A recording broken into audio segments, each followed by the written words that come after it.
So there's the standard with all these other apps, all these other money remittance companies, stuff like that. But if I'm not wrong, you guys still haven't done an app yet. Now, but it's the idea is you go to the web, you go to a browser, you fill in. Why is it that you guys decide to do app later, but web first, app later? So thank you. So actually, I may have to mention that our digital banking service has not yet been released. So what we did is, just like David mentioned, is over the last 2.5-3 years, we've been building this with the immigrants in mind.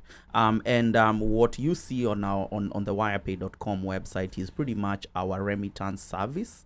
And our digital bank will be purely app-based.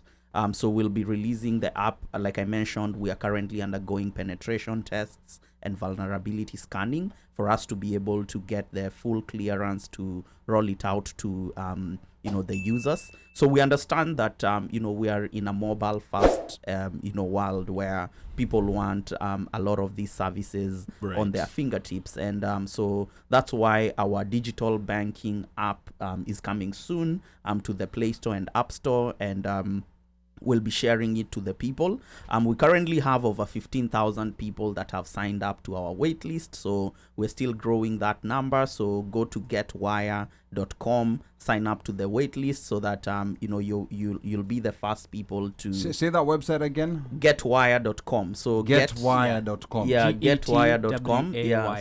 So that, you have to spell it. Some people will think it is WIRE. Yeah. So WAYA is proudly Kenyan. So it's not Kenyan wire. Kenyan origin. It's not wire. It's wire. Wire. Kama kula wire. Yeah. Okay. So the platform will be app based. Yeah. Okay. So I see Ruth there also has a question, and Omosh on the other side is also getting ready to give us his review on experience of WAYA. But we just wanted to be a bit clear, on the website, because there's that getwire.com and there's another one that we've been seeing, wirepay.com. So how do people access your platform right now? Yeah, so like I mentioned, we currently have a remittance service that we rolled out just to test out the remittances. So we rolled this out in a phased way just to be able to make sure that everything is working well ahead of time.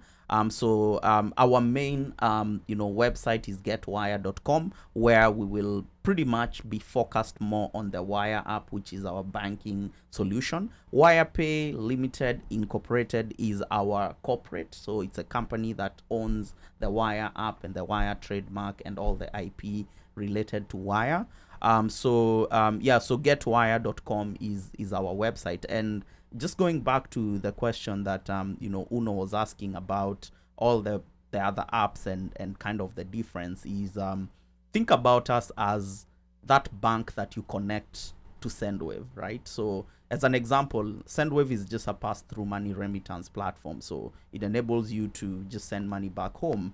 But you have to link a bank, right? So what we are is, ideally we are removing that whole aspect of you have to link another bank account for you to send money back home. So if you have money in your WAYA account, you'll be able to do whatever that application does to you. Send money to an M-Pesa account, to a bank account in Kenya. And since we understand, we've studied our competition, we're going to be supporting all the banks in Kenya, as an example, all the 3 networks in Kenya.